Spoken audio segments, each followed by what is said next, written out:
Buenas tardes, buenas tardes. Sí, hasta ahorita estaba comenzando. ¿Qué tal están? Eh, Vamos a ver, solo déjenme configurar algo aquí. Ok. Bueno, pues en la clase anterior estuvimos viendo algunos ejemplos, ¿verdad?, de cómo funcionaba este grupo cociente, ¿verdad? Recuerden que ese grupo está formado por subconjuntos de un grupo, ¿verdad? Eh, los subconjuntos esos son las coclases, ¿verdad? Pues, por ejemplo, acá este es el grupo y vemos que los elementos son estos subconjuntos, ¿verdad? Entonces hay que tener siempre eso en mente, ¿verdad? Que el grupo cociente, sus elementos son subconjuntos, ¿verdad? Pero bueno, se define una operación entre ellos, ¿verdad? Se comprobó que con esa operación funcionaba, ¿verdad? La estructura del grupo en esa familia de conjuntos, ¿verdad? Y hoy vamos a ver algunos teoremas relacionados que dicen aplicaciones, ¿verdad? Pero realmente, como les decía en la clase anterior, son aplicaciones dentro de la teoría de grupos, ¿verdad? No son aplicaciones en otras áreas aplicadas de la ciencia. Veamos entonces este primer teorema y aquí pues sí conviene ir entendiendo las demostraciones para ver más o menos cómo se trabaja cuando uno quiere comprobar algo relacionado con estos grupos cocientes. Entonces, fíjense este teorema. Dice sea G un grupo, Z de G, recuerden que era el centro del grupo, estaba formado por los elementos del grupo que conmutan con todos los demás, ¿verdad? Entonces, la conclusión es, si el cociente del grupo con el centro es cíclico, recuerden que este cociente siempre tiene sentido, ¿verdad? Porque eh, en uno de los ejemplos, de los primeros ejemplos, ¿verdad? Cuando se definió subgrupos normales, se vio que el centro era siempre iba a ser un subgrupo normal, ¿verdad? Entonces el cociente de un grupo, independientemente de si el grupo es de algún tipo o no, ¿verdad? Para cualquier grupo, el centro siempre es un subgrupo normal y entonces siempre se puede hablar del cociente del grupo con su centro, ¿verdad? Entonces, si este cociente es cíclico, entonces el grupo es abeliano, ¿verdad? Es la conclusión. Si ese cociente es cíclico, el grupo es abeliano. Antes de ver la prueba, fíjense que esta es como la naturaleza principal de la utilidad que tiene este concepto de grupo cociente. Noten cómo es. Tengo una hipótesis con respecto al cociente y tengo una tesis, una conclusión en términos del grupo original. Entonces, esta es la naturaleza principal de la utilidad de ese grupo cociente, que uno puede obtener información sobre un grupo a partir de información del cociente, ¿verdad? Y esta es como una técnica general, ¿verdad? Que se utiliza, de hecho, no solo aquí en teoría de grupos, sino que en muchas áreas de la matemática, ¿verdad? La ventaja normalmente de este conjunto cociente es que es más pequeño, ¿verdad? Bueno, por lo menos en los casos finitos, ¿verdad? El cociente va a ser un grupo más pequeño. E incluso vimos, si recuerdan, eh, el ejemplo con los enteros, así como este de acá, ¿verdad? Nosotros lo hicimos con los múltiplos de 3. Los enteros es un grupo infinito, ¿verdad? Y este subgrupo también es un subgrupo infinito. Pero cuando se hizo el cociente, me queda un grupo que es finito, ¿verdad? Este solo tiene 4 elementos. El que hicimos nosotros solo tenía 3, ¿verdad? Y en general, este cociente para cualquier n, decíamos que iba a tener n elementos porque es isomorfo a Zn. Entonces, incluso en casos infinitos, puede ocurrir que el cociente sea finito y entonces que sea mucho más fácil de obtener información sobre, por ejemplo, cómo se comportan los elementos, cómo son sus órdenes, si es cíclico, si es abeliano, qué sé yo, ¿verdad? Siempre es más fácil trabajar con pocos elementos que con muchos o con una infinidad, ¿verdad? Entonces, esta idea, ¿verdad?, que presenta este teorema, más de lo que dice en sí, me expresa ese hecho, ¿verdad?, que la importancia de este grupo cociente es que me permite obtener información del grupo original, ¿verdad? No es tanto solo como, definimos un nuevo conjunto Y bueno, vemos que interesante, ¿verdad? Que se puede transformar en un grupo también. Pues sí, es bonito, ¿verdad? O interesante, pero no tanto eso, sino que realmente sirve como herramienta para obtener información del grupo original, ¿verdad? Entonces, veamos, a ver cómo es la prueba, dice. Eh, como G, el hecho de que G sea abeliano es equivalente a que su centro sea todo G, va a ser suficiente, dice, comprobar que el único elemento de este cociente va a ser la identidad. Fíjense, ¿por qué eso que dicen ahí va a ser suficiente? Si resulta que este cociente, ¿verdad? Solo tiene la identidad, entonces imagínense que tenemos eh, qué sé yo, un grupo cualquiera, ¿verdad? Y entonces hacemos el cociente con un subgrupo, ¿verdad? Y resulta que ese cociente solo tiene como coclase, ¿verdad? A la coclase de la identidad, que era el mismo subgrupo, ¿verdad? Puede ocurrir, ¿verdad? Pero ¿cuándo va a ocurrir? ¿Qué tiene que pasar para que esto pase? Veamos o pensemos en un caso sencillo. Digamos, el ejemplo que está hecho aquí, ¿verdad? Con Z4 o con los múltiplos de 4, ¿verdad? Entonces, aquí el cociente está formado por estas 4 coclases. ¿Qué tendría que ocurrir para que la única coclase sea esta de aquí, sea la coclase y la identidad? Tendría que ocurrir que esta coclase pues solo tenga los elementos del subgrupo, ¿verdad? Eh, o más bien estaríamos diciendo, si yo tomo cualquier otro elemento, ¿verdad? Si G es cualquier otro elemento del grupo, si el cociente solo tiene esta coclase, estamos diciendo que la coclase de este elemento arbitrario, ¿verdad? Va a ser precisamente esa misma, ¿verdad? ¿Qué quería decir? Si recuerdan, teníamos una lista de propiedades, ¿verdad? Relacionadas con esto de las coclases. Esto pasa si solo si este elemento G está en H. Pero como este elemento G es arbitrario, estamos diciendo que este conjunto, que el grupo G, ¿verdad? Está contenido en el subgrupo H, ¿verdad?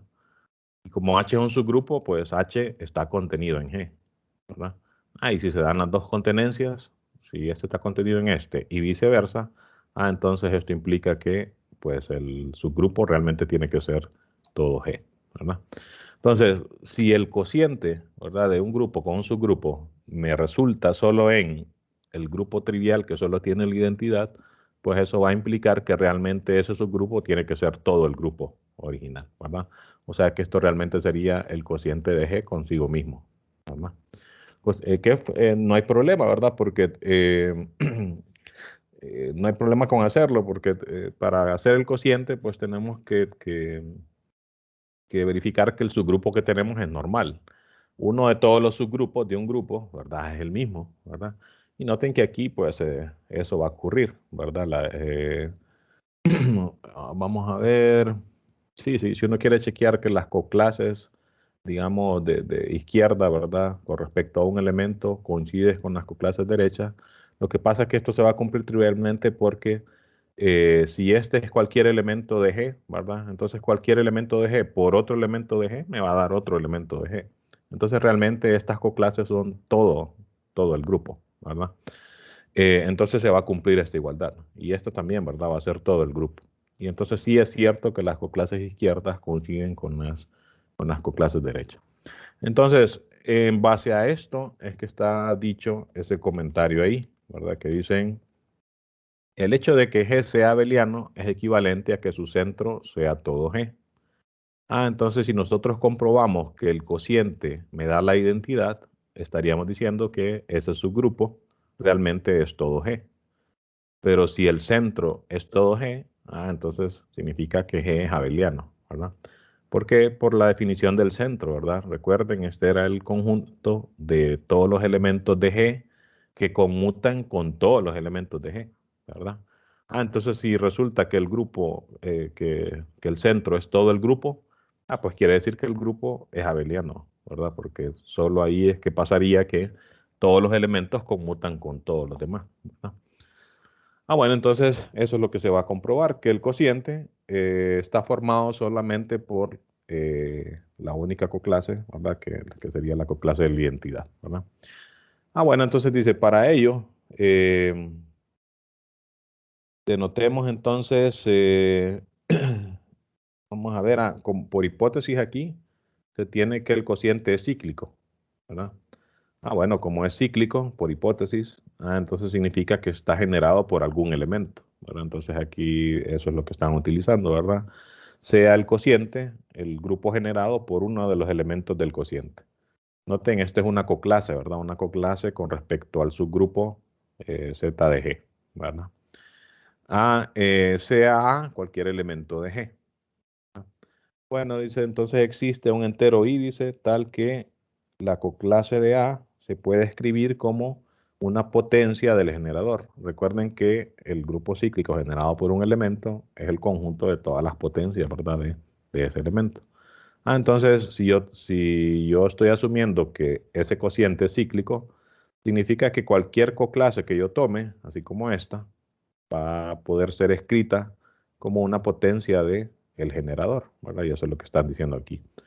Esta coclase arbitraria, ¿verdad? Del cociente se va a poder escribir como una potencia de el generador, ¿verdad? Por la definición de la operación, ¿verdad? En el cociente, aquí estoy operando la coclase de este elemento G y veces, ¿verdad? Entonces tengo algo así, ¿verdad? La coclase de G, ¿verdad? Con respecto al subgrupo, por la coclase de G, ¿verdad? Con respecto al subgrupo y veces eso, ¿verdad? Coclase de G con respecto al subgrupo. Recuerden, la operación aquí en el cociente estaba definida como la coclase de un elemento por la coclase de otro elemento y va a ser la coclase de el elemento por el otro elemento, ¿verdad? Pero en este caso es el mismo. Entonces esto sería la coclase de G al cuadrado, ¿verdad? Coclase de G por coclase de G, coclase de G por G, o sea, coclase de G al cuadrado. Y entonces si lo hago y veces, la coclase de G y veces va a ser la coclase de G a la I, ¿verdad? Nada más utilizando la definición de la operación ahí en el cociente. Bueno, entonces, si la coclase de A, ¿verdad? Va a ser igual a la coclase de G a la I, eso significa que uno de los elementos de acá, ¿verdad? Va a ser la identidad. Recuerden que el centro es un grupo, ¿verdad? Entonces tiene que tener la identidad. Entonces, uno de los elementos que están aquí es el elemento A. Si este conjunto, recuerden, las coclases son conjuntos, ¿verdad? Si este conjunto es igual a este conjunto, significa que el elemento A, que es uno de los que están aquí, se puede escribir como uno de los elementos que están acá. ¿Cómo son los elementos que están acá? Bueno, G a la I por alguno de los que están aquí en el centro, ¿verdad?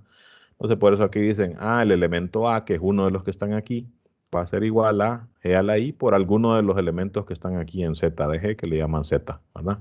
A va a ser igual a G a la I por Z para algún Z ahí en el centro, ¿verdad? Ok, dice, como tanto G a la I como Z pertenecen, recuerden, esta era otra notación, este era el que se llamaba el centralizador de G. ¿Qué era el centralizador de G?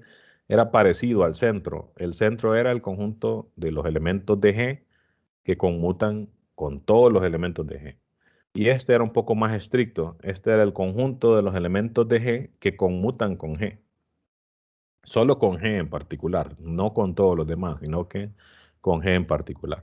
Entonces aquí, en otras palabras, es como una forma ahí, eh, ¿cuál sería una palabra? Como lujosa, podríamos decir, una forma lujosa de decir que tanto G a la I como Z conmutan con G, ¿verdad?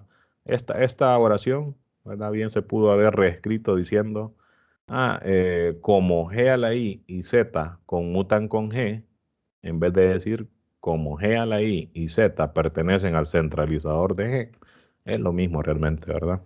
También A, bueno, pero ¿por qué? Bueno, G a la I es una potencia de G. Entonces G a la I conmuta con G, ¿verdad? Porque G a la I, ¿verdad? Operado con G es G a la I más 1, ¿verdad? Y también lo puedo escribir así, ¿verdad? Como G por G a la I. Esto también es G a la I más 1. Entonces es cierto que G conmuta con G a la I, ¿verdad? G a la I por G es lo mismo que G por G a la I. Entonces sí, G conmuta con G a la I. Y dice también Z también conmuta con G. ¿Por qué? Porque Z está en el centro de G. Y el centro está formado precisamente por los elementos de G que conmutan con todos. Entonces Z conmuta con todos, en particular conmuta con G, ¿verdad? Entonces dice, como este conmuta con G y este conmuta con G también, entonces también A, porque A es pues el producto de un elemento de G por otro elemento, un elemento que conmuta con G por otro elemento que conmuta con G. O sea, lo que estamos diciendo es G a la I, ¿verdad? Por Z, si lo opero con G, se va a poder escribir al revés. ¿Por qué? Porque es asocio, ¿verdad? G a la I, eh, y lo dejo aparte y asocio Z con G, pero Z y G conmutan, ¿verdad? Entonces le doy vuelta, ¿verdad? G a la I por GZ, voy a quitar ahí los paréntesis ya, y G a la I por G, ¿verdad? También conmuta, ¿verdad? Por esto que dijimos arriba, entonces le doy vuelta también y vuelvo a asociar, ¿verdad? Me quedaría aquí entonces G a la I por Z. Entonces G a la I por Z por G es lo mismo que escribirlo al revés, o sea, conmutan, ¿verdad? Que es lo que están diciendo aquí. El elemento este G a la I por Z, que le llamaron, bueno, que es A, conmuta también con G. Luego dice, este A realmente es un elemento arbitrario de G, porque fíjense, aquí se comenzó diciendo sea A un elemento de G. ¿Cuál? Cualquiera, ¿verdad? O sea, es un elemento arbitrario de G. Entonces dice, como A es un elemento arbitrario de G, esto significa que todos los elementos de G conmutan con G, ¿verdad? Porque aquí, como les digo, no se le dio ninguna condición a este A, ¿verdad? Simplemente ser un elemento de G. Se tomó un elemento cualquiera de G y se comprobó que ese elemento conmuta con G, ¿verdad? Eh, entonces eso significa que G conmuta con todos los elementos de G, ¿verdad? Y eso es precisamente la definición del centro, ¿verdad? Que son elementos que conmutan con todos los elementos de G.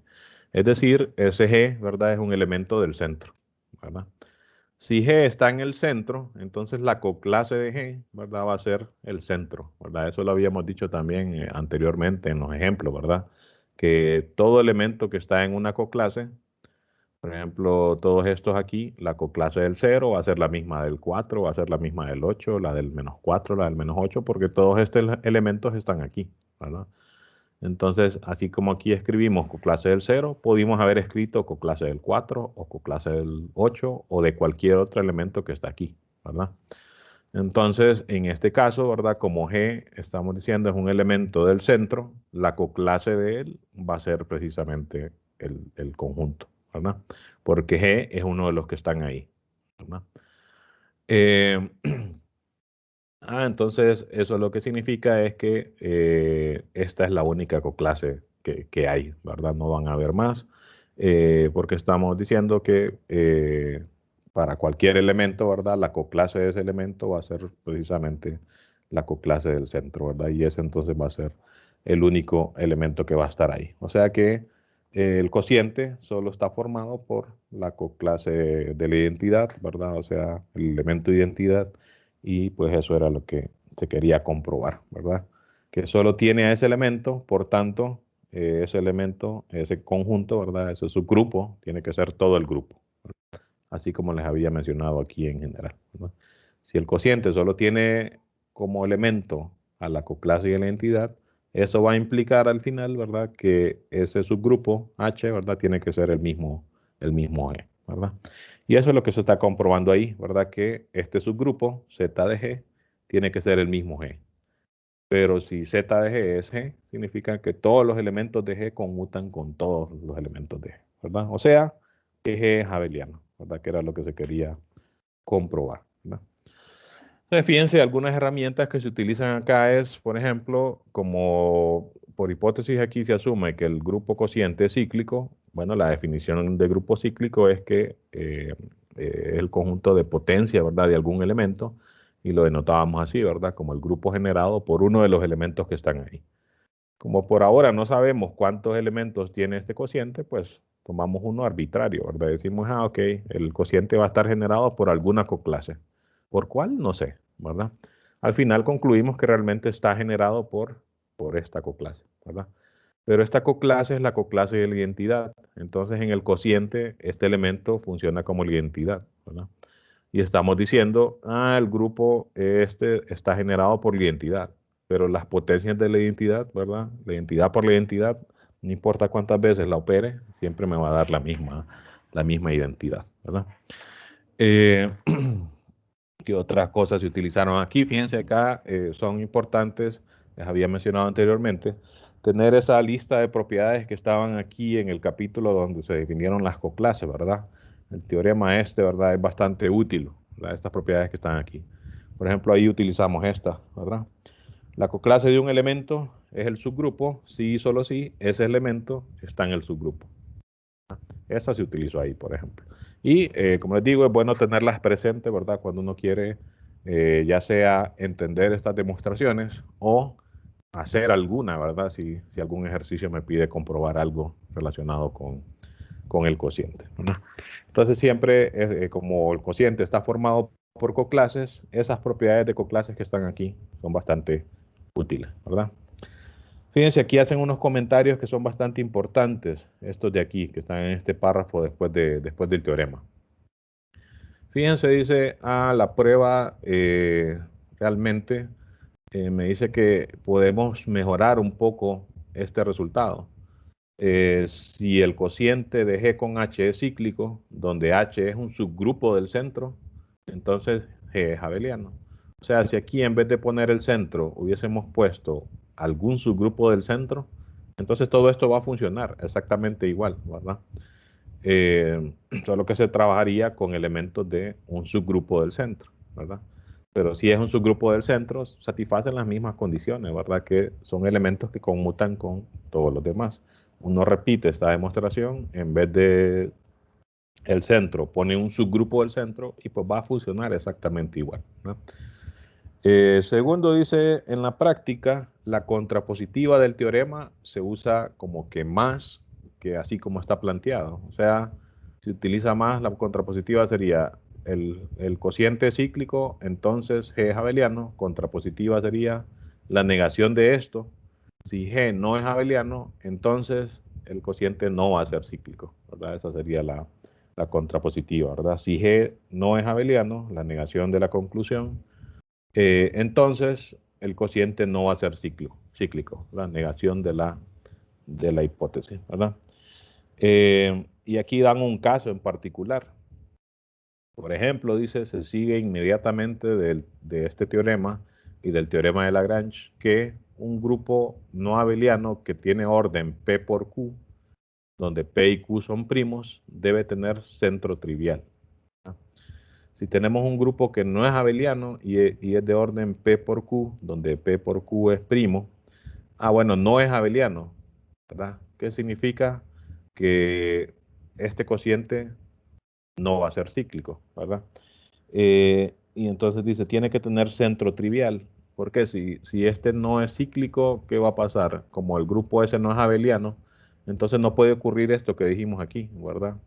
Eh, o sea, el centro tiene que tener elementos diferentes a la identidad, ¿verdad? Es lo que se concluye. O al revés, más bien, el único elemento que va a tener va a ser la identidad. Cuando dicen aquí centro trivial, significa que el centro solo tiene la identidad. Déjenme escribir mejor porque, vamos a ver, sería todo grupo, tenemos un grupo G, ¿verdad? G no abeliano, dice, no abeliano, y además de orden P por Q, ¿verdad? El orden de G es P por Q, donde P y Q son primos, ¿verdad? P y Q primo. ¿Okay? Entonces la conclusión dice, el centro debe ser trivial. ¿Cómo lo utilizamos? Bueno, el teorema de Lagrange, recuerden lo que decía, es que el orden de un subgrupo tiene que dividir al orden del grupo. Pero bueno, si el orden del grupo es P por Q, las únicas posibilidades para órdenes de subgrupos de G van a ser, si H es un subgrupo de G, ¿verdad? Entonces, el orden de H, ¿verdad? Puede ser 1, ¿verdad? En el caso de que H solo tenga la identidad, P, ¿verdad? Que es un divisor de P por Q, Q, ¿verdad? Que es un divisor también de P por Q, y P por Q, ¿verdad?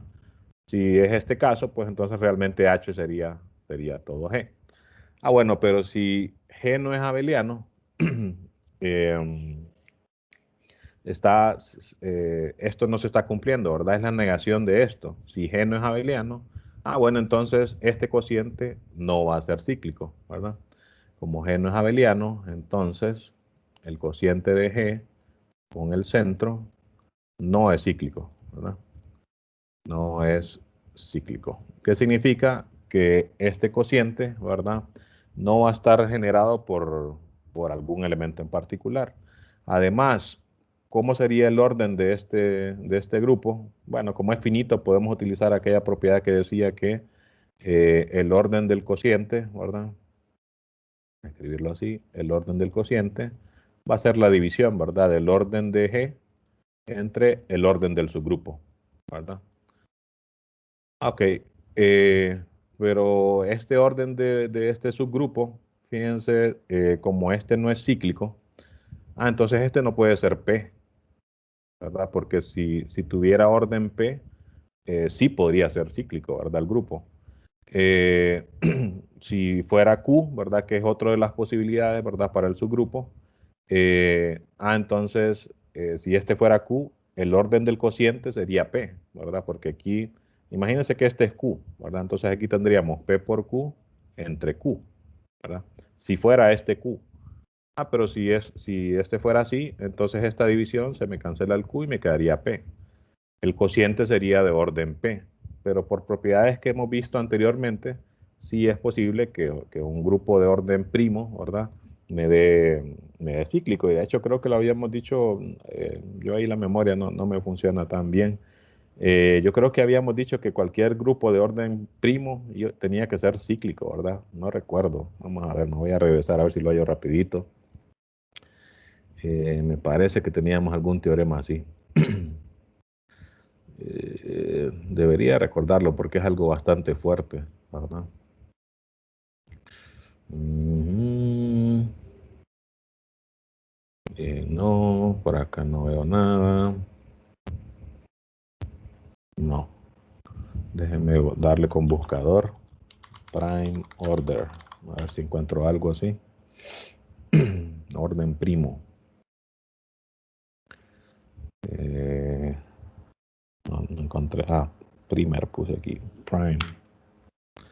Ahí sí. Vamos a ver, esto no me sirve. Ponga que es un grupo finito. Tampoco. Aquí está, ¿verdad? Sí, era un resultado conocido. Un grupo de orden primo es cíclico, ¿verdad? Entonces fíjense, este cociente, si tuviese orden P, que es primo, tendría que ser cíclico, ¿verdad? Pero por el teorema, dijimos, no es cíclico. Entonces descartamos que el centro tenga orden Q. Viceversa, si el centro tuviera orden P, ¿verdad? Entonces aquí pondríamos P, se cancelaría la P, y este cociente me quedaría de orden Q, ¿verdad? Pero Q es primo también. Entonces, si fuera de orden Q, tendría que ser cíclico, pero no es cíclico. Eh, si fuera entonces P por Q, ¿verdad? El orden del centro, entonces aquí me quedaría P por Q y el cociente me quedaría de orden 1. Pero además no puede tener este orden P por Q, porque si tuviera orden P por Q, sería todo el grupo, ¿verdad? Pero si el centro fuera todo el grupo, entonces tendría que ser abeliano, ¿verdad? Pero aquí como hipótesis no es abeliano, ¿verdad? Entonces ya descartamos que tenga orden P, descartamos que tenga orden Q, descartamos que tenga orden P por Q. La única posibilidad es que tenga orden 1, ¿verdad? Y si el subgrupo entonces tiene orden 1, pues significa que tiene que tener nada más a la identidad, ¿verdad? Que es lo que concluyen acá, ¿verdad? Que eh, un grupo no abeliano, ¿verdad? De orden P por Q, con P y Q primos, decían aquí, tiene que tener centro trivial, decía aquí, ¿verdad? Debe de tener centro trivial. O sea, el centro solo va a tener la identidad, ¿verdad? A eso se refiere ahí cuando dice centro trivial, ¿verdad?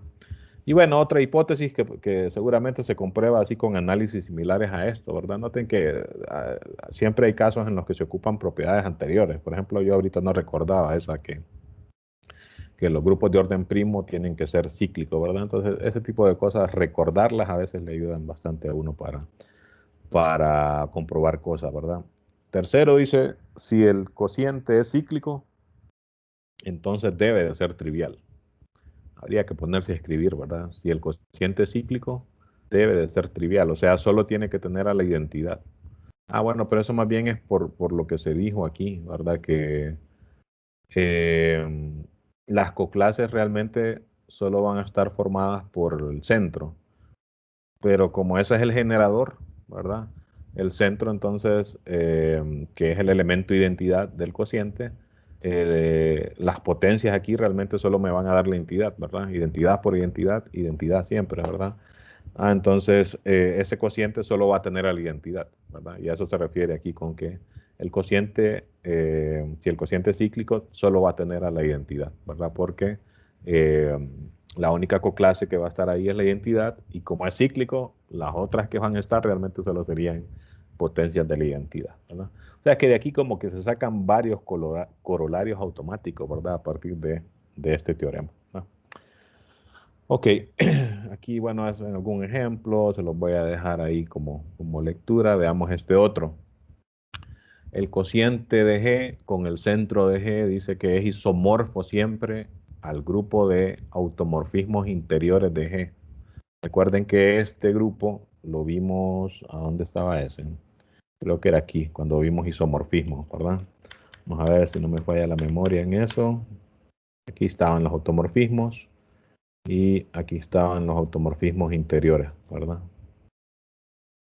Automorfismos interiores inducidos por un elemento A. Eran isomorfismos, ¿verdad? Que tenían esta fórmula en particular, ¿verdad?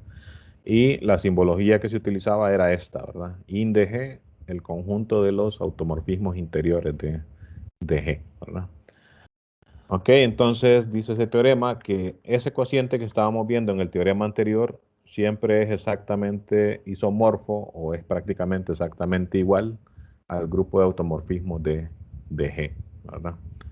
Que bueno, si a uno le interesa calcular este grupo por alguna razón, pues conocer esto es bastante útil combinado con este teorema, ¿verdad?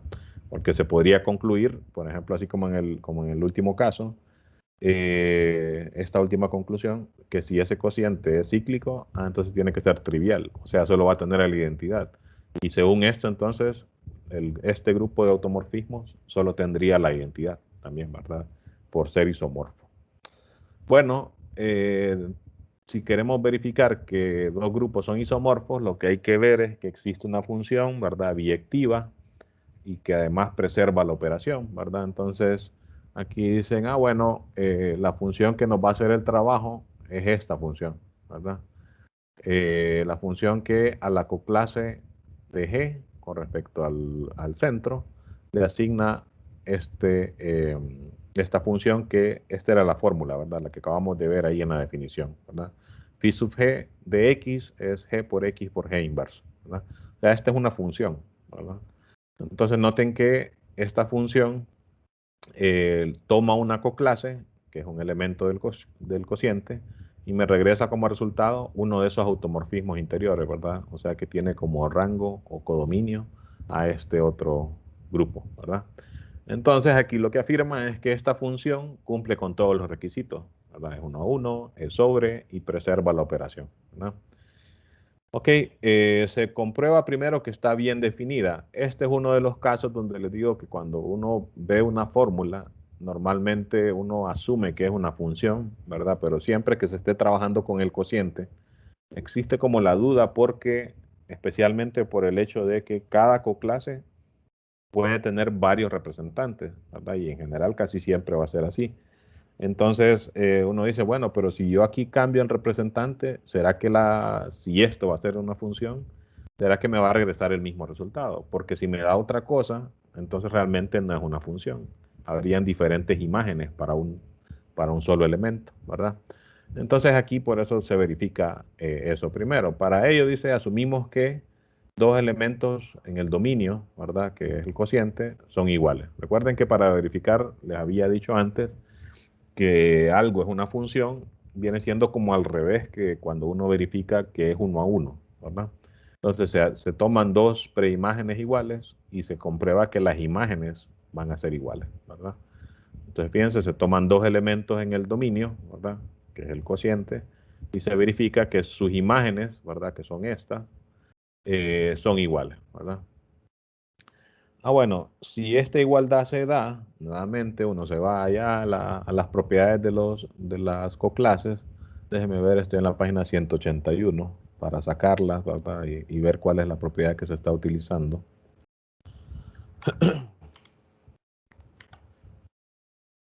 Por aquí. Y si nos regresamos, 181 dije, ¿verdad?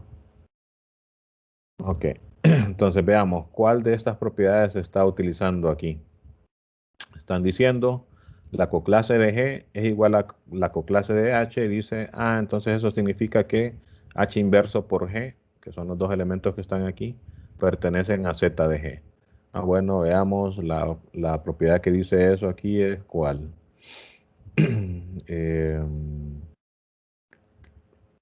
Sería esta, ¿verdad? Propiedad 6, ¿verdad? Fíjense, la coclase de A es igual a la coclase de B, si y solo si A inverso por B está en H. Lo único que aquí está utilizado un poquito al revés, ¿verdad? Porque el H, fíjense que aquí está a la derecha de aquí de la igualdad y es el que ponen aquí como el inverso, ¿verdad? Aquí el A está a la izquierda y es el que se pone como inverso, pero como es una igualdad, podríamos darle vuelta, ¿verdad? Poner B aquí, poner A aquí y siempre va a funcionar, ¿verdad? Entonces, me imagino que por conveniencia aquí se está utilizando de esa manera, ¿verdad? Bueno, entonces, si la coclase de G es igual a la coclase de H, por esa propiedad que teníamos ahí, H inversa por G tiene que ser un elemento de acá, del centro de G. Pero si este elemento está en el centro, significa que conmuta con todos los elementos de G. Esa es la definición del centro, ¿verdad? Fíjense, es lo que dicen aquí. Entonces, para todo X que está en G, H inverso G por X va a ser lo mismo que al revés, X por H inverso G, ¿verdad?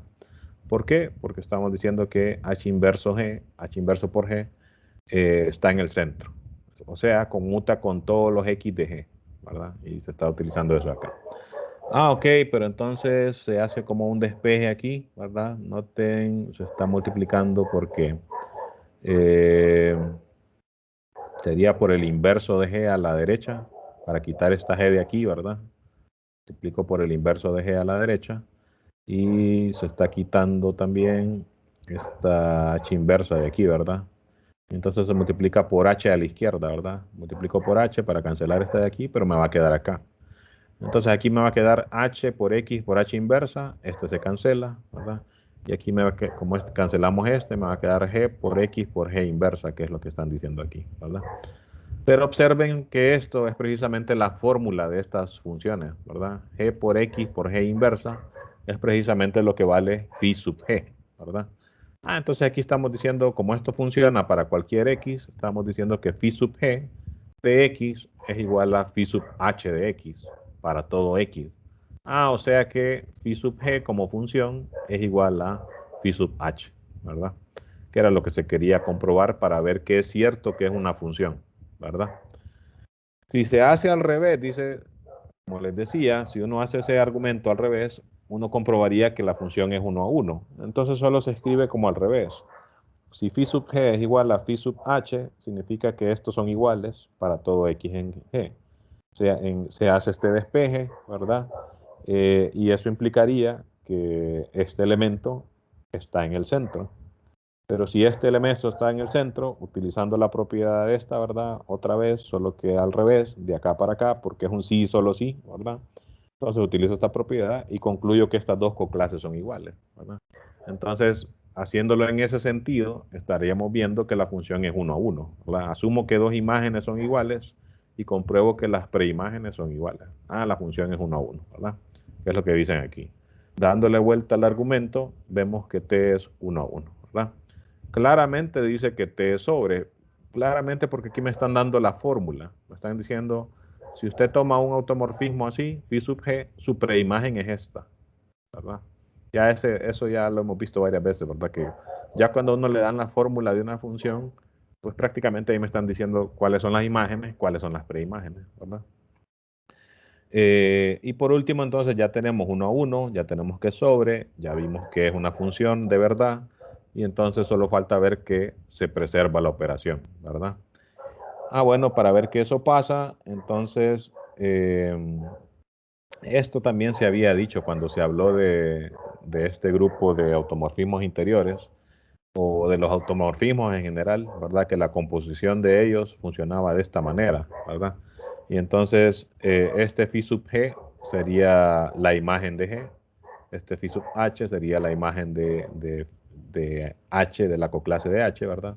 Y entonces está diciendo aquí que cuando se aplica esta función, déjenme escribirlo, ¿verdad? Tenemos la función así, ¿verdad? Nosotros estaríamos más acostumbrados a denotarla así, que la función esta t, cuando toma este elemento, o clase de g, me regresa como resultado esta phi sub g, ¿no? Entonces quiero ver que esta función preserva la operación. Entonces la evalúo en un producto de dos coclases, ¿verdad? Digamos por un h, ¿verdad? Acá, coclase de h. Y entonces quiero ver que esto es lo mismo que la imagen de G, de la coclase de G, por la imagen de la coclase de H. Bueno, pero esto es producto de coclase, ¿verdad? Entonces, por definición del producto de coclases, esto sería la coclase del producto, ¿verdad? Coclase de G por H. Okay. Si aplico la fórmula, ¿verdad? De la función, esto sería phi, ¿verdad? De G por H, ¿verdad? Por la definición de la función. Pero phi de G por H, por esta propiedad que se comprobó allá en el capítulo de isomorfismo, ¿verdad? Para estos automorfismos, es igual a phi sub G, ¿verdad? Compuesta con, recuerden que estas son funciones, entonces esto es composición. La composición de phi sub G con phi sub H, perdón. Pero phi sub G es la imagen de la coclase de G, ¿verdad? Y phi sub H, ¿verdad? Es la imagen de la coclase de H, ¿verdad? Entonces es cierto, la función evaluada en un producto, lo que me regresa como resultado, es el producto de cada una de los elementos por separado, ¿verdad? Esta por esto. Entonces sí, se preserva la operación. Recuerden que aquí los elementos son elementos del cociente, ¿verdad? Y por eso entonces aquí trabajamos con coclases, ¿verdad? Entonces está diciendo la imagen del producto de dos coclases es el producto de las imágenes de cada coclase por separado. O sea, es aquella condición que habíamos dicho así, ¿verdad? La imagen de A por B es la imagen de A por la imagen de B, ¿verdad? Lo único es que aquí pues se ve un poco extraño porque esta función, los elementos que toma son coclases, ¿verdad? Entonces no se ve tan simple como aquí. Pero es exactamente esta misma condición que estamos comprobando para esta función t, ¿verdad? Bueno, entonces es cierto que esta función es una función, es 1 a 1, ¿verdad? Es sobre y además preserva la operación, por tanto es un isomorfismo, ¿verdad? Y entonces sí, estos dos grupos siempre son isomorfos, ¿verdad? Y con este teorema anterior, entonces, uno puede decir cuando este grupo de automorfismos no es cíclico, por ejemplo, ¿verdad? Si se utiliza la contrapositiva, ¿verdad? Si el grupo no es abeliano, entonces este grupo de automorfismos no va a ser cíclico, ¿verdad?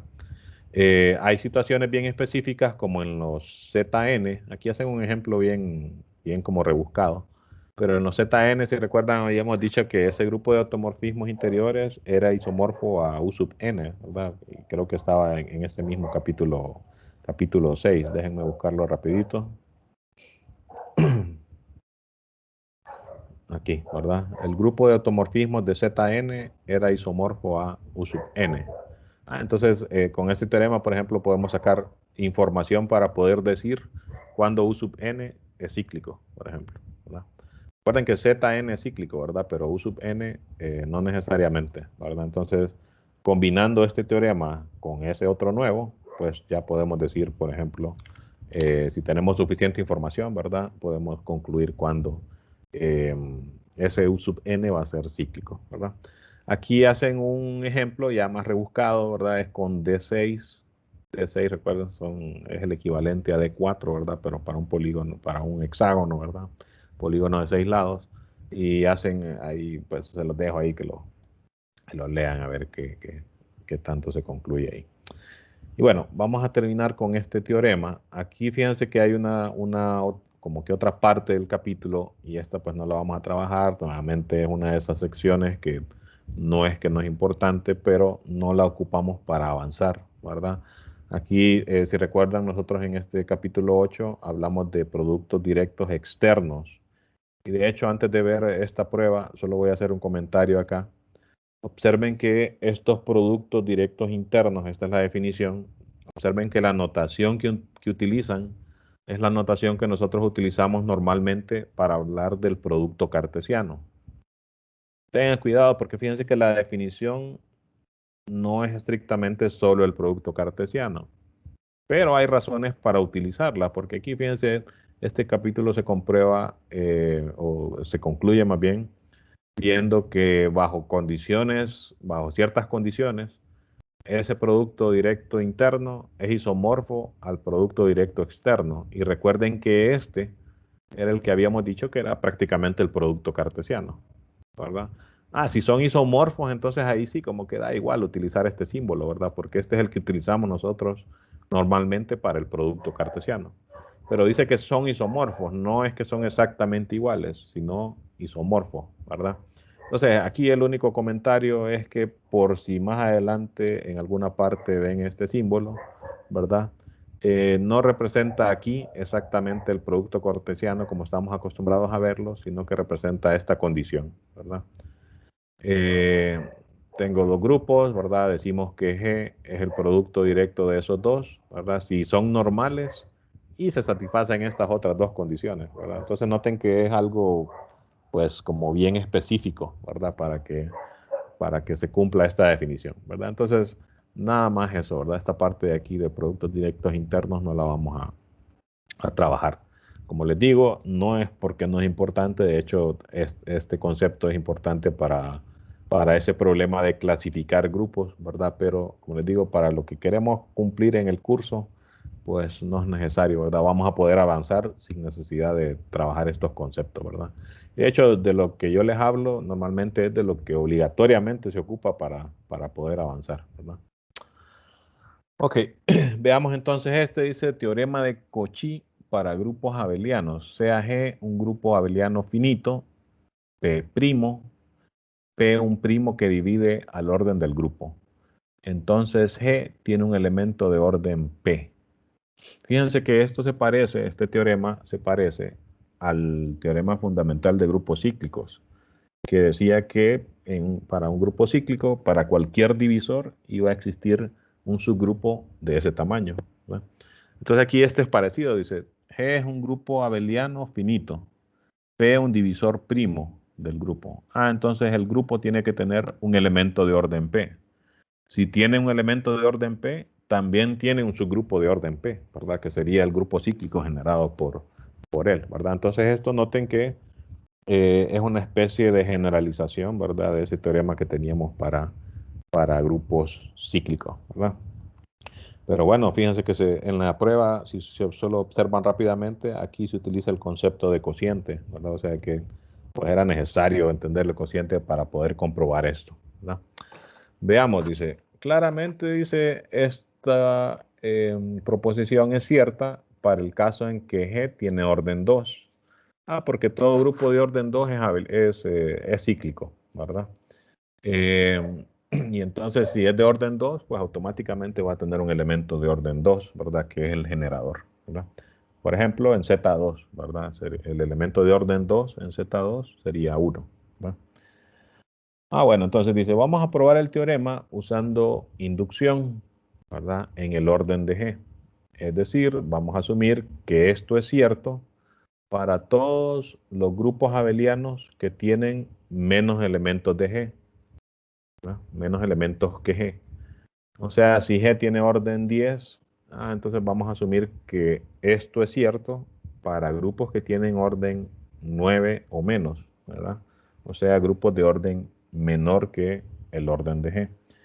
Y vamos a utilizar eso como hipótesis inductiva y utilizarlo para comprobar que eso va a implicar que el mismo grupo también va a cumplir con la proposición, ¿verdad?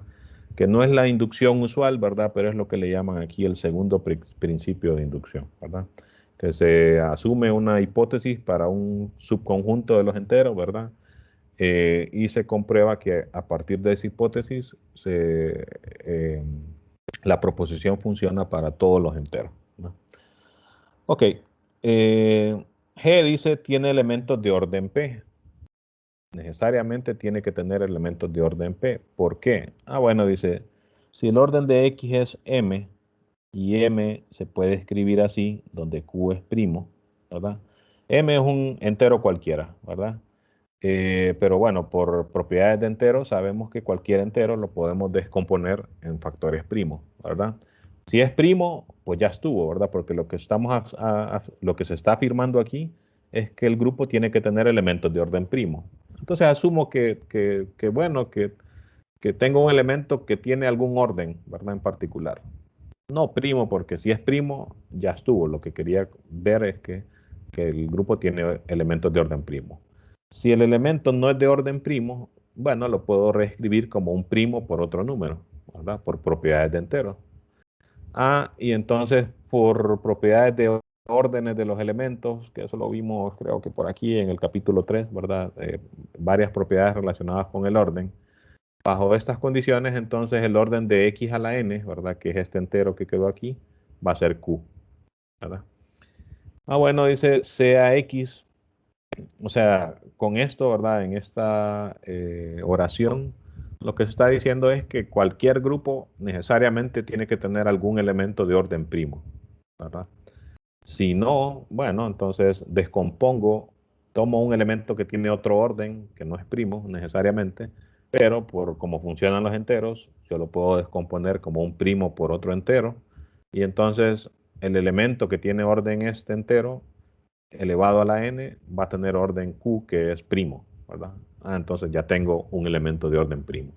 O sea, en esta oración prácticamente estamos justificando el hecho de que podemos asumir que existe por lo menos un elemento de orden primo, ¿verdad? Bueno, entonces ya que sabemos que existe, sea X un elemento de G que tiene orden primo, digamos orden Q, ¿verdad? Y noten, inicialmente como que no podíamos asumir esto de entrada, ¿verdad? Porque realmente ya vimos que los grupos pueden ser tan raros como uno se puede imaginar, ¿verdad? Entonces, puede o no que tenga algún elemento de orden primo, pero no, aquí ya lo estamos asegurando, ¿verdad? Cualquier grupo va a tener necesariamente algún elemento de orden primo. Bueno, dice sea X entonces ese elemento de orden primo y digamos que el primo es Q.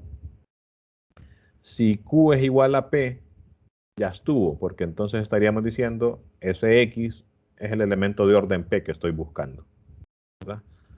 Bueno, entonces asumamos que no, que ese Q, ¿verdad? El orden del elemento no es P, sino que es algún otro primo. Y yo lo que quiero es buscar un elemento de orden P, ¿verdad? Entonces, en base a este elemento que se tomó de orden Q, se va a construir ese elemento de orden P. Fíjense, como todo subgrupo de un grupo abeliano es normal, ¿verdad? Era parte de lo que habíamos dicho desde que comenzamos a hablar de grupos normales, que en un grupo abeliano los subgrupos normales pues no tienen mucho chiste porque todos los subgrupos de un grupo abeliano automáticamente iban a ser normales, ¿verdad? Bueno, entonces como por hipótesis nuestro grupo es abeliano, cualquier subgrupo va a ser normal y entonces va a tener sentido hablar del cociente, ¿verdad? Porque todos los subgrupos son normales.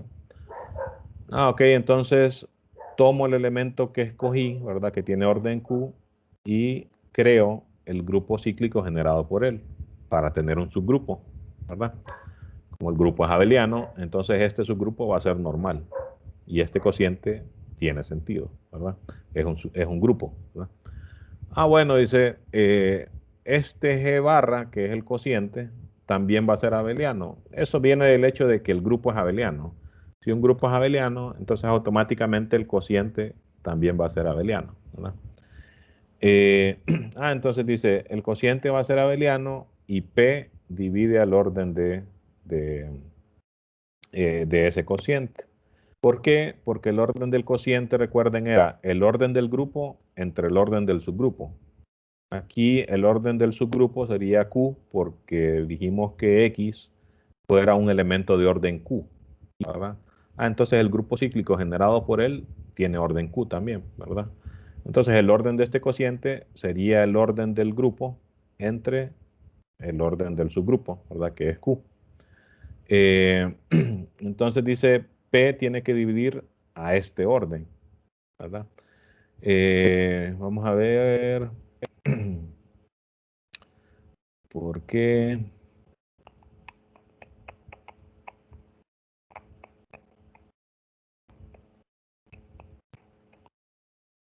Es por hipótesis también. Sea P un primo que divide el orden de G, ¿verdad? Bueno, entonces, si P divide al orden de G, entonces también divide, este es un entero, ¿verdad? Q es un divisor del orden de G, entonces esta división es un entero. Y como el factor que se sacó es Q y P es un divisor de G, entonces este entero que quede aquí, ¿verdad? También va a tener que tener como divisor a P, ¿verdad?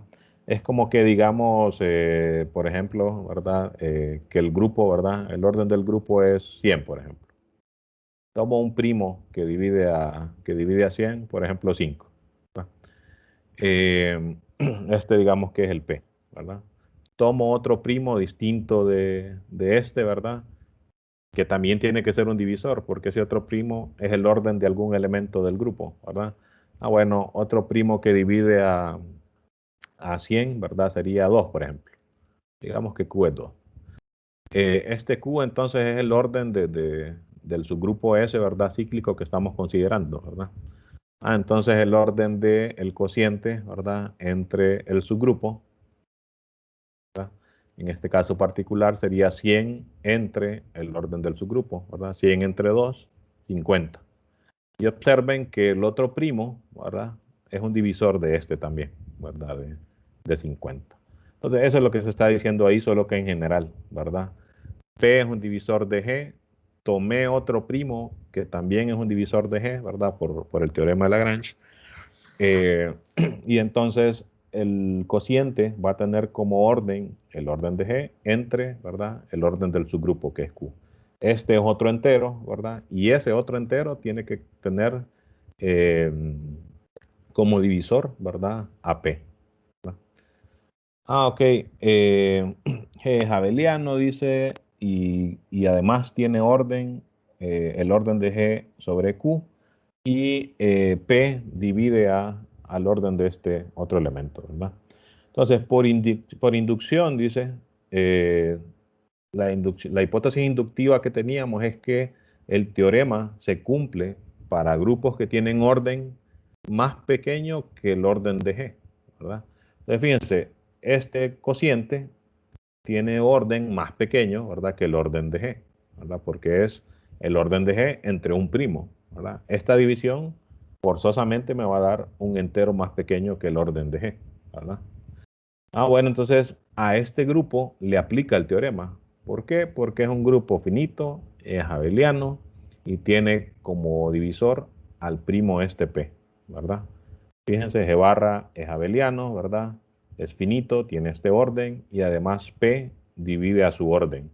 Son todos los requisitos, todas las hipótesis que requiere el teorema. Entonces podemos tomar la conclusión.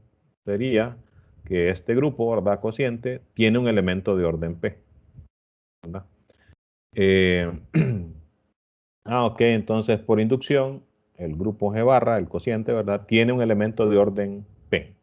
Llámelo la coclase de Y. Fíjense. ¿Por qué se toma así? Porque este G barra es cociente, ¿verdad? Es un cociente. El cociente con respecto a este subgrupo. ¿Cómo son sus elementos? Son coclases, ¿verdad? Coclases con respecto a este subgrupo, ¿verdad? Eh, ya se nos fue el tiempo, pero ya estamos terminando, ¿verdad? Entonces sea este, ¿verdad? El elemento de orden P que me da el teorema, ¿verdad? la hipótesis inductiva realmente, ¿verdad? Bueno, entonces ese elemento elevado a la P, por cómo está definida el producto de coclases, sería la coclase de Y a la P, ¿verdad? Así como hicimos aquí, ¿verdad? Donde era aquí, ¿verdad? Que les dije, si opero una coclase I veces, ¿verdad? Me iba a dar el elemento este, ¿verdad? La coclase de este elemento a la I, ¿verdad? Entonces, con un argumento similar aquí, ¿verdad? Esta coclase operada P veces va a ser la coclase de el elemento elevado a la P, ¿verdad? Eh, pero este elemento tiene orden P. Entonces, el elemento elevado a la P me da la identidad del cociente, ¿verdad? Que es el subgrupo, ¿verdad? Entonces, lo que estamos diciendo es que si la coclase de este elemento es igual a la coclase de la identidad, significa que ese elemento tiene que estar en el grupo, ¿verdad? Eso es por lo que hemos dicho ya varias veces, ¿verdad? Voy a regresar aquí, ¿verdad? Me fui muy atrás, por aquí, ¿verdad? Les decía, si un elemento está en el subgrupo, significa que la coclase de ese elemento es el mismo subgrupo. Entonces eso es lo que estamos diciendo ahí, solo que en general, ¿verdad? Eh, donde era aquí abajo, si este elemento, ¿verdad? Tiene como coclase la identidad, entonces más bien ahí lo estamos utilizando, aquí lo estamos utilizando al revés, ¿verdad? Si este elemento, la coclase de este elemento es la coclase de la identidad, significa que este elemento está en este subgrupo, ¿verdad? Que es lo que se concluye aquí. Eh, si, si está en este subgrupo, ¿verdad? Significa que tiene que ser una potencia de X, ¿verdad? Pero más que eso, fíjense, dice, como está en este subgrupo, podría ser la identidad, ¿verdad? Porque ese es uno de los elementos que están aquí. Bueno, pero si Y a la P es la identidad, ya encontramos nuestro elemento de orden P, sería Y, ¿verdad? Si no, entonces Y a la P tiene que tener orden Q, porque recuerden que aquí estamos trabajando con primos, ¿verdad? Entonces, eh, aquí dijimos P tiene que ser un divisor del orden de G, ¿verdad? Del cociente, ¿verdad? De G barra. Entonces, el orden de G barra, eh, habíamos dicho que era el orden de G sobre Q, ¿verdad? Y P también es un divisor, ¿verdad? Entonces, Y a la P tendría orden Q, si no es la identidad, ¿verdad? Y por un razonamiento similar al que utilizamos aquí, que dijimos, bueno, si el orden de un elemento es algún entero, bueno, yo lo puedo escribir así, ¿verdad? Donde este es primo, y entonces el elemento elevado a la n va a tener orden q, ¿verdad? Entonces aquí similar. Eh, si no, este y a la p va a tener orden q y y a la q va a tener orden p, por esa propiedad de los órdenes de los elementos. Entonces, si esta potencia no es la identidad, bueno, entonces el elemento de orden P sería esta otra potencia, ¿verdad? Y a la Q. Este sería entonces el elemento de orden P que estábamos buscando y que era lo que queríamos, ¿verdad? Decir que G tiene un elemento de orden P. Puede ser que sea Y en el caso de que Y a la P sea la identidad, ¿verdad? Si no es la identidad, entonces Y a la P tiene que tener orden Q, ¿verdad? Porque recuerden que este grupo, ¿verdad? Generado por X, dijimos que era generado por un elemento de orden Q, ¿verdad? Entonces Y a la P está aquí, ¿verdad? Es un elemento de este grupo que tiene orden Q, ¿verdad? Bueno, entonces tiene que tener orden Q, si no es la identidad, ¿verdad? Eh, Recuerden que este es un grupo cíclico con orden primo, ¿verdad? Entonces, si tengo un elemento que está aquí, ¿verdad? Y que no es la identidad, forzosamente ese otro elemento, por el teorema de Lagrange, su orden tiene que dividir al orden del grupo, pero el orden del grupo es primo. Entonces la única opción es que el elemento tenga orden el primo, ¿verdad? Entonces si este tiene orden Q, significa que Y a la P elevado a la Q, ¿verdad? Escribir por acá. Y a la P elevado a la Q sería la identidad, ¿verdad? Pero si esto es la identidad, pues esto también, ¿verdad? Y a la Q elevado a la P también sería la identidad. Por tanto, este elemento, y a la q, ¿verdad? Tiene orden p, que era lo que queríamos encontrar, ¿verdad? Un elemento que tuviera orden p. ¿Y por qué este sería el orden? Bueno, porque estos son primos, ¿verdad? Entonces no puede existir otro entero más pequeño que este que satisfaga esta igualdad, ¿verdad? Recuerden, el orden de un elemento era el entero más pequeño tal que el elemento elevado a ese entero me diera la identidad, ¿verdad? Entonces, como aquí estamos trabajando con primos, no hay enteros más pequeños que cumplan con esta condición, ¿verdad? Y entonces, fíjense que ya con este teorema, cuando estamos trabajando con grupos finitos y abelianos, ya podemos asegurar un poco más, ¿verdad? Ya automáticamente, si yo tengo un divisor primo del orden del grupo, pues obligatoriamente el grupo tiene que tener un elemento de ese orden y de paso un grupo cíclico, un subgrupo cíclico de ese orden también, ¿verdad? Que sería el grupo cíclico generado por ese elemento, ¿no? Y noten, en la prueba, ¿verdad? Fue fundamental el uso del cociente, ¿verdad? ¿Para qué se utilizó? Para construir un grupo que tuviera orden más pequeño que el original y con eso poder utilizar inducción, ¿verdad? La hipótesis inductiva. Se asumió como hipótesis inductiva que el teorema fuera cierto para grupos que tienen orden más pequeño que el orden de G. Bueno, el cociente, como les decía, ¿verdad? En general va a tener orden más pequeño que el grupo original y por eso como que es conveniente trabajar con él.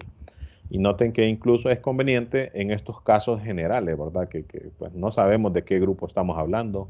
En general solo es un grupo abeliano y finito, ¿verdad? Pero puede ser cualquiera. Y utilizar el cociente entonces me sirve para construir un grupo más pequeño, de manera que en este caso podamos utilizar esa hipótesis inductiva, ¿verdad? Se usa la hipótesis inductiva para después concluir entonces lo que me dice el teorema, ¿verdad? Que construimos un elemento en el grupo, ¿verdad? Que tiene orden P, que era lo que quería, ¿verdad?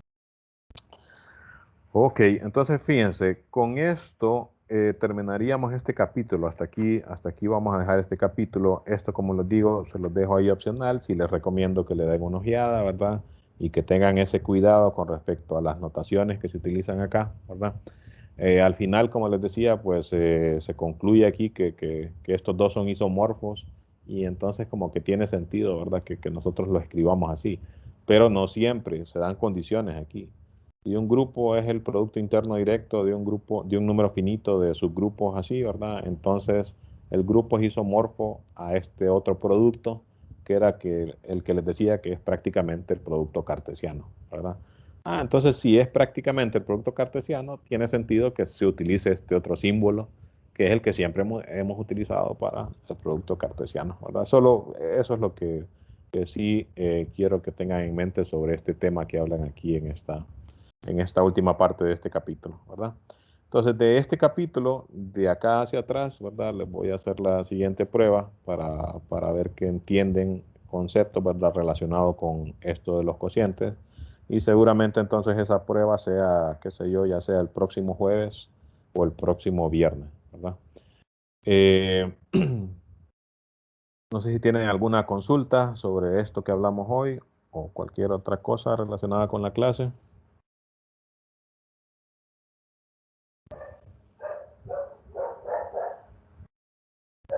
Ok, parece que no.